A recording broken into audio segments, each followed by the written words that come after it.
I am just going to talk about supply issues, what I see going on in the fertilizer markets, crop protection stuff going into 25. So let's go with the easy one first. Let's go to crop protection products.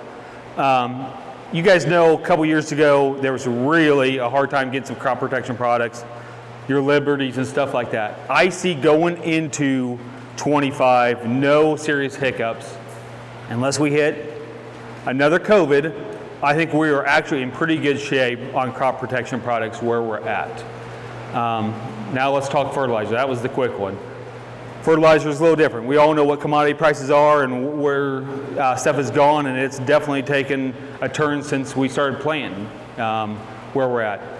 Fertilizer is trying to figure out where its footing is at. Let's start with nitrogen. I think supply of nitrogen is in actually pretty good shape with stuff. The only thing that is playing into that is the number one place we used to get ammonia from was Russia.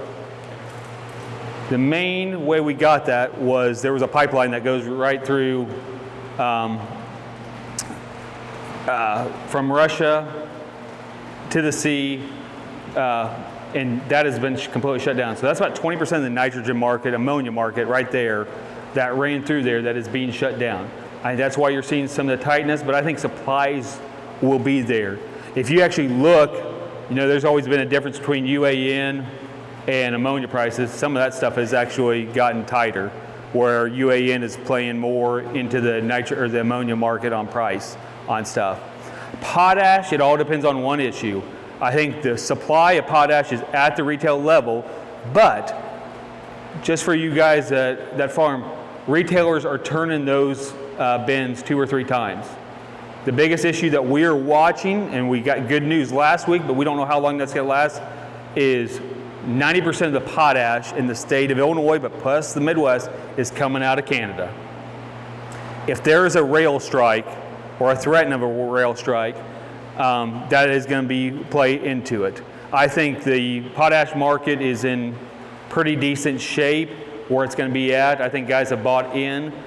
The only reason we see a difficulty is that later on in the season. If you haven't booked some potash now and we do have a rail strike, that's where I think the price plays into stuff right now. So I think we're in pretty good shape where it is at on the potash market. Phosphates is the ugly one. Phosphates are really playing right now, and it's where the price is at. It is pretty high. Other thing that's going on with the phosphate market is China is one of the largest producers of phosphates in the world. They usually export to the United States about 10 million tons of phosphates on an average, a 5-year average. They're going to pull that back to either 6 or 5 million tons of to phosphates. Just because they are using, I didn't know if many people know this, phosphates are used in the production of lithium batteries for their car market. And they are seeing that grow, and that is taking a higher demand from them and paying a higher cost for those phosphates. I think that's why you see some of the highness in the phosphate market. The other thing that's playing into that is India buys a lot of phosphates from China and across the world for their market, and they have hardly bought into it. So I think that is going to be the roughest go, is on the phosphate markets. I also say I think retailers, when usually they are starting to buy in June, July, and August, usually July, they kind of stayed away on some of the phosphate markets just because of some of the higher prices, and they're kind of seeing what it is. So I think it's a wait and see attitude on the phosphate market. I think you could go to some people and say, hey, give me a price on all 3 products, and you might get 2 of those 3 products, because the third one, the phosphates, maybe not a price everybody's going to like to see. I think there's definitely going to be a pullback on some of those dry fertilizers.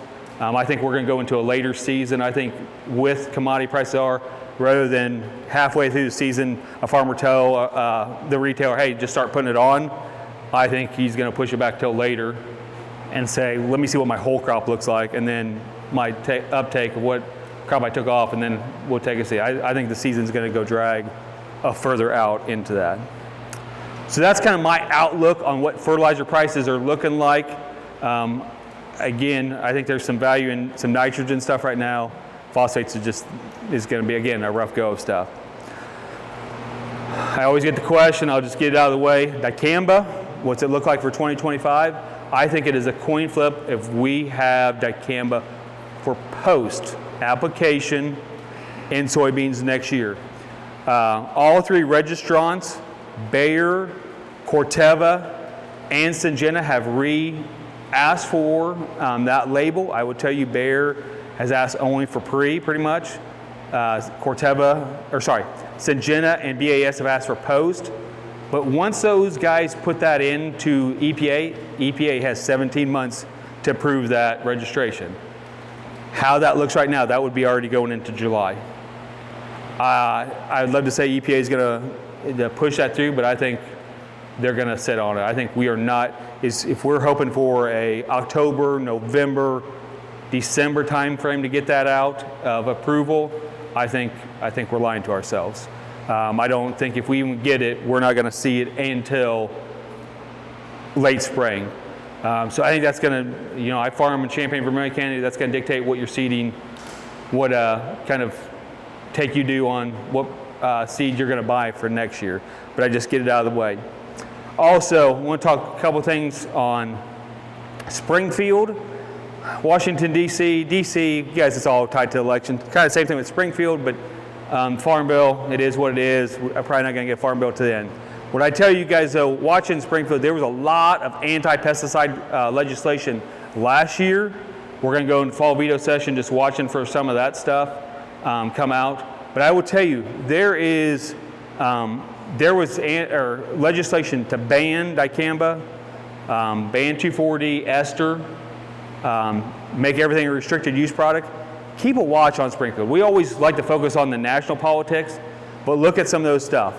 The other thing that was actually proposed, did not move, and Dan and some of my staff can't answer this.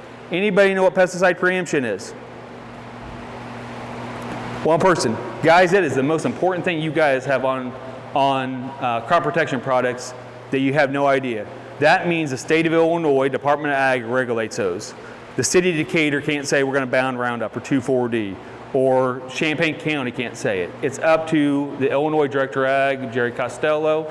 He's been very good to us. That would be the worst thing that happens if we lose that. So just watch, stay out there. Listen, watch from IFCA, Soybean Association, or any of your commodity groups if some of the legislation puts out there. Two last things, then I'll close and we'll let you guys get to food. Herbicide strategy. How many of you guys have heard about the herbicide strategy? How many wish they never heard about the herbicide strategy? EPA just put that out.